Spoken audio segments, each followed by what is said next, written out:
नमस्कार, ये आकाशवाणी पटना है।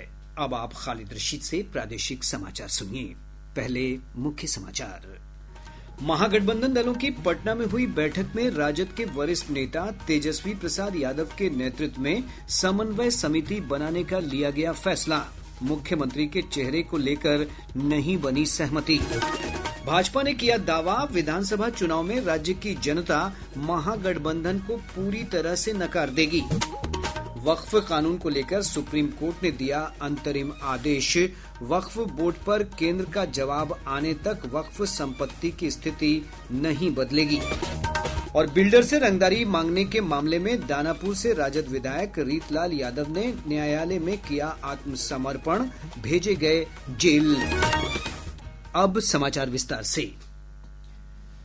विधानसभा चुनाव को लेकर महागठबंधन के दलों के बीच समन्वय के लिए तेजस्वी प्रसाद यादव के नेतृत्व में कोऑर्डिनेशन कमेटी बनाने का निर्णय लिया गया है। ये समिति विभिन्न मुद्दों पर घटक दलों के बीच तालमेल बनाने का कार्य करेगी। राष्ट्रीय जनता दल, कांग्रेस, वाम दल समेत महागठबंधन में शामिल दलों की आज पटना में आयोजित बैठक में इस संबंध में प्रस्ताव पारित किया गया।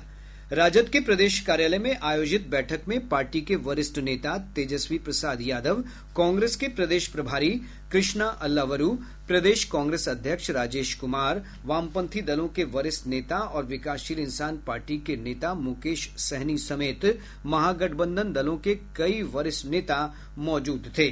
बैठक के बाद संवाददाताओं से बातचीत करते हुए कांग्रेस के प्रदेश प्रभारी कृष्णा अल्लावरू ने बताया कि बैठक में सार्थक चर्चा हुई है और सर्वसम्मति से एक समन्वय समिति बनाने का निर्णय किया गया है।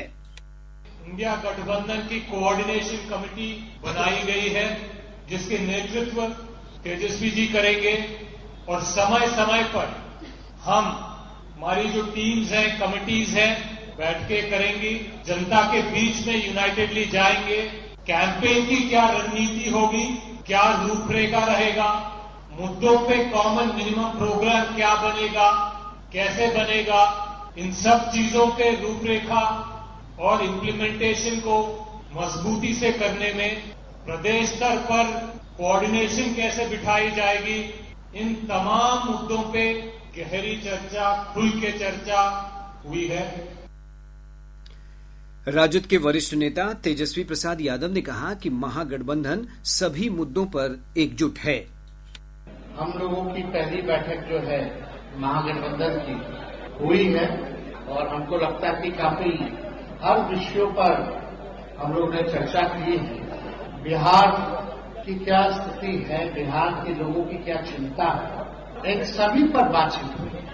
खास तौर पे जो मुद्दे हैं, जो बिहार के मुद्दे हैं, गरीब के मुद्दे हैं, नौजवान, महिला, बुजुर्ग, गरीबी, पलायन, बेरोजगारी, सब पे हम लोगों ने चर्चा किया है। विकासशील इंसान पार्टी वीआईपी के प्रमुख मुकेश सहनी ने कहा कि महागठबंधन में कोई किंतु परंतु नहीं है। हम लोग महागठबंधन एकदम अटूट है, कहीं पे कोई किंतु परंतु नहीं है। तो निश्चित तौर पे हमारे जो अधिकार है, जो आरक्षण की लड़ाई है, उसी को लेकर हम लोग यहां तक आए हैं और उसके लिए हम लोग आने वाले समय में लड़ते रहेंगे और इंडिया गठबंधन के साथ मजबूती से हम लोग पूरे बिहार में अपनी सरकार बनाएंगे। इधर विभिन्न दलों के बीच सीट बंटवारा और मुख्यमंत्री का चेहरा कौन होगा, इन सवालों से महागठबंधन के नेता बचते हुए नजर आए। केंद्रीय मंत्री नित्यानंद राय ने कहा है कि नीतीश कुमार के नेतृत्व में बिहार में एनडीए सरकार जनता की आकांक्षाओं के अनुरूप काम कर रही है। उन्होंने कहा कि राज्य में सीएम की जगह खाली नहीं है। श्री राय ने कहा कि चुनाव तक राजद और कांग्रेस के बीच नूरा कुश्ती जारी रहेगी। तेजस्वी जहां घोर भ्रष्टाचारी और परिवारवादी विचारों का नेतृत्व कर रहे हैं, वहीं कन्हैया कुमार भारत तेरे टुकड़े होंगे गैंग का वह सरदार है। तो दोनों को बिहार की जनता अच्छी तरह से पहचानती है और दोनों कुर्सी के लोलू, हम सत्ता में बैठे तो हम सत्ता में बैठे, कांग्रेस और आरजेडी में कुश्ती चल रही, महाजंग चल रहा है। अब जब जनता सबको नकार चुकी है, एनडीए को स्वीकार कर ली है। नीतीश कुमार जी मुख्यमंत्री होंगे अगला, कहां किसी की गुंजाइश है। भाजपा के वरिष्ठ नेता और राष्ट्रीय प्रवक्ता सैयद शाहनवाज हुसैन ने कहा है कि राज्य की जनता ने महागठबंधन को पहले ही नकार दिया है।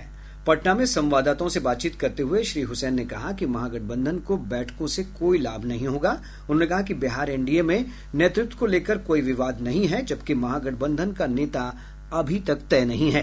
श्री हुसैन ने कहा कि सीट समझौते और मुख्यमंत्री के पद के चेहरे के लिए महागठबंधन के दलों में घमासान होने वाला है। हम लोग तो कह रहे हैं कि नीतीश कुमार के नेतृत्व में चुनाव में जाएंगे, लेकिन महागठबंधन के लोग कहीं से भी ये कहने को तैयार नहीं है कि वो तेजस्वी यादव के नेतृत्व में जाएंगे। ये नेता मिलेंगे लेकिन दिल मिलने वाला नहीं है। अभी बंदर बांट अभी हो रही है, जबकि ये अलायंस बुरी तरह हारने वाला है और इस अलायंस के अंदर इस बार 23 से भी कम सीट राजद को आने वाली है और हमारा जो अलायंस है, जो नीतीश कुमार जी के नेतृत्व में लड़ेगा, वो 200 के पार जाने वाला है और हम लोग निश्चित बिहार में सरकार बनाने वाले। भाजपा के प्रदेश अध्यक्ष डॉक्टर दिलीप जायसवाल ने कहा कि महागठबंधन के नेताओं में विकास की राजनीति पर बात करने का नैतिक बल नहीं है। उन्होंने कहा कि महागठबंधन के दल अपने स्वार्थों की पूर्ति के लिए इकट्ठा हो रहे हैं। नीतीश कुमार जी के नेतृत्व में आगे का जो 2025 का चुनाव है, उसका आगाज हम लोग कर चुके हैं और जिस तरह से नीतीश कुमार जी के नेतृत्व में बिहार का विकास हुआ है, आज किसी विपक्षी को इतनी ताकत नहीं है कि वो विकास पर चर्चा कर सके। ये तो वो लोग इकट्ठा इसलिए हो रहे हैं कि उनका नाव डूबने वाला है। अब मुकेश सहनी और तेजस्वी यादव अपने में अगर पद बांट लेंगे, कांग्रेस कोई झोलटंगा पार्टी नहीं है और अगर कांग्रेस अपने आप को झोला टांगने वाला पार्टी बिहार में मानती है, तब तो ठीक है, तेजस्वी यादव और मुकेश सहनी राज करें। वक्फ कानून को लेकर सुप्रीम कोर्ट ने आज अंतरिम आदेश दिया है। मुख्य न्यायाधीश संजीव खन्ना की अध्यक्षता वाली 3 न्यायाधीशों की पीठ ने मामले की सुनवाई करते हुए कहा कि वक्फ बोर्ड पर केंद्र का जवाब आने तक वक्फ संपत्ति की स्थिति नहीं बदलेगी। न्यायालय ने यह भी कहा है कि कोर्ट से वक्फ घोषित संपत्ति चाहे वक्फ बाय यूजर हो या वक्फ बाय डीड डी नोटिफाइड नहीं होगी। इसके साथ ही वक्फ बोर्ड और केंद्रीय वक्फ परिषद में अभी कोई नई नियुक्ति नहीं होगी। सर्वोच्च न्यायालय ने केंद्र को 7 दिनों के अंदर जवाब देने को कहा है। मामले की अगली सुनवाई 5 मई को होगी। सुप्रीम कोर्ट के वरिष्ठ अधिवक्ता वरुण कुमार सिन्हा ने आज की सुनवाई के संबंध में विस्तार से बताया है। स्टे नहीं किया है। जो भारत सरकार के सॉलिसिटर जनरल है, उन्होंने अपना स्टेटमेंट दिया है कि अगली तारीख तक न तो काउंसिल में न वक्फ बोर्ड में कोई अपॉइंटमेंट जो संशोधित कानून है उसके अनुसार किया जाएगा। दूसरा बात जो माननीय अदालत ने कहा कि जो वक्फ व यूजर है, जो रजिस्टर्ड हैं और गैजेटेड हैं, उसको गवर्नमेंट डी नोटिफाई नहीं करेगी टिल दी नेक्स्ट डेट। उसके अलावा संशोधन के हिसाब से सरकार कार्रवाई करने को स्वतंत्र है और जो संशोधित कानून है उस पर किसी भी तरह का अंतरिम आदेश नहीं है और अगली तारीख तक भारत सरकार को अपना जवाब और उनको जो भी डॉक्यूमेंट्स देने हैं वो देने होंगे और उसके बाद उनको रिज्वाइंडर का जो पिटिशनर्स है उनको मौका दिया गया है। साथ ही साथ जो स्टेट गवर्नमेंट्स हैं वो भी अपना रिस्पॉन्स देंगे और ये कहा गया है कि अगली तारीख पर सुनवाई इस पूरे मामले की जारी होगी।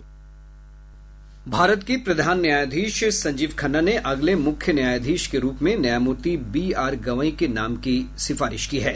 वर्तमान प्रधान न्यायाधीश न्यायमूर्ति खन्ना का कार्यकाल 13 मई को समाप्त हो रहा है। 14 मई को श्री गवई देश के 52वें प्रधान न्यायाधीश के रूप में शपथ ग्रहण करेंगे। न्यायमूर्ति गवई 23 नवंबर 2025 तक इस पद पर अपनी सेवा देंगे।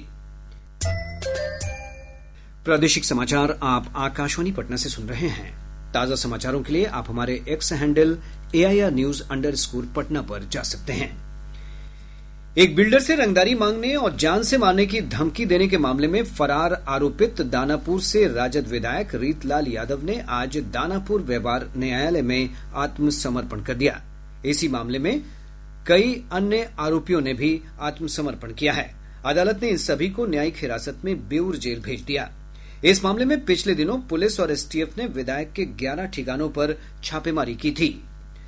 निगरानी विभाग की टीम ने आय से अधिक संपत्ति मामले में आज पूर्णिया के जिला बंदोबस्त पदाधिकारी मुकुल कुमार झा के भागलपुर, पूर्णिया और पटना स्थित ठिकानों पर छापेमारी की। निगरानी विभाग के उपाधीक्षक शशि शेखर ने बताया कि मुकुल कुमार झा के हाजीपुर में अंचलाधिकारी के पद पर कार्यरत रहते हुए 56 लाख रुपए से अधिक की अवैध संपत्ति का पता चला था। इसी मामले में यह छापेमारी की गई है। राज्य के पूर्वी भागों में कई स्थानों पर काल बैसाखी के प्रभाव से आंधी, पानी, मेघ गर्जन और वज्रपात की घटना हुई है। मौसम विभाग से प्राप्त जानकारी के अनुसार बांका के रजौन में सबसे अधिक 22 मिलीमीटर बारिश दर्ज की गई। मौसम विज्ञान केंद्र पटना के अनुसार अगले 24 घंटों के दौरान बांका, भागलपुर, मुंगेर, सुपौल, अररिया, सीतामढ़ी, किशनगंज समेत राज्य के उत्तर पूर्व और दक्षिण पूर्व भागों में कई स्थानों पर तेज हवा के साथ बारिश, वज्रपात और ओलावृष्टि का येलो अलर्ट जारी किया गया है। इधर हमारे सीतामढ़ी संवाददाता ने बताया है कि जिले के शहरी और ग्रामीण क्षेत्रों में आज दोपहर बाद से बारिश और ओलावृष्टि हुई है। ओलावृष्टि के कारण गेहूं की फसल के साथ ही आम, लीची की फसल को भी काफी नुकसान हुआ है। राजस्व एवं भूमि सुधार मंत्री संजय सहरावगी ने कहा है कि राज्य के भूमिहीन परिवारों को जमीन खरीदने के लिए सरकार 1-1 लाख रुपए की राशि देगी। समस्तीपुर में संवाददाताओं से बातचीत करते हुए श्री सहरावगी ने कहा कि प्रदेश के सभी पंचायतों में चलाए जा रहे भूमिहीन सर्वेक्षण के दौरान अब तक 1,24,000 भूमिहीन व्यक्तियों की पहचान की गई है। सभी पंचायत मिला के उसमें पोर्टल है जो भूमिहीन का सर्वेक्षण हो रहा है, उसमें 1,24,000 भूमिहीन का जो है उसमें सर्वेक्षण करके डाला गया है। पदाधिकारी जो कर रहे हैं उसमें भी कहीं कहीं कुछ त्रुटियां हैं, उसमें हम लोगों ने उन त्रुटियों को भी कहा है कि उस त्रुटियों को भी सही करिए। तो उसमें जो है जो भी भूमिहीन है उनको जो है या तो जमीन दी जाने की व्यवस्था है, अगर किसी पंचायतों में जमीन नहीं है तो उनको जो है 1 लाख की राशि दी जाएगी। मिथिला प्रक्षेत्र की डीआईजी डॉक्टर स्वप्ना गौतम मेश्राम ने आज मधुबनी जिले के झंझारपुर में विदेश्वर स्थान में प्रधानमंत्री की प्रस्तावित रैली स्थल का निरीक्षण किया। उन्होंने पुलिस अधिकारियों के साथ सुरक्षा व्यवस्था और अन्य आवश्यक प्रबंध का जायजा लिया। सुपौल स्थित एसएसबी प्रशिक्षण केंद्र में दीक्षांत समारोह का आयोजन किया गया। इस दौरान 38 पास आउट जवानों को कोर्स पूरा करने के लिए प्रमाण पत्र दिया गया। शेखपुरा जिले के सदर थाना क्षेत्र अंतर्गत कचहरी रोड में 2 ऑटो गैरेज में छापेमारी कर प्रशासनिक दल ने 2 बाल मजदूरों को मुक्त करा लिया। इन दोनों को जिला बाल कल्याण समिति को सौंप दिया गया है। और अब अंत में मुख्य समाचार एक बार फिर। महागठबंधन दलों की पटना में हुई बैठक में राजद के वरिष्ठ नेता तेजस्वी प्रसाद यादव के नेतृत्व में समन्वय समिति बनाने का लिया गया फैसला। मुख्यमंत्री के चेहरे को लेकर नहीं बनी सहमति। भाजपा ने किया दावा, विधानसभा चुनाव में राज्य की जनता महागठबंधन को पूरी तरह से नकार देगी। वक्फ कानून को लेकर सुप्रीम कोर्ट ने दिया अंतरिम आदेश। वक्फ बोर्ड पर केंद्र का जवाब आने तक वक्फ संपत्ति की स्थिति नहीं बदलेगी। और बिल्डर से रंगदारी मांगने के मामले में दानापुर से राजद विधायक रीतलाल यादव ने न्यायालय में किया आत्मसमर्पण, भेजे गए जेल। इसके साथ ही आकाशवाणी पटना से प्रसारित प्रादेशिक समाचार का ये अंक समाप्त हुआ। आकाशवाणी पटना से अगला समाचार बुलेटिन प्रातः 8:48 से प्रसारित किया जाएगा।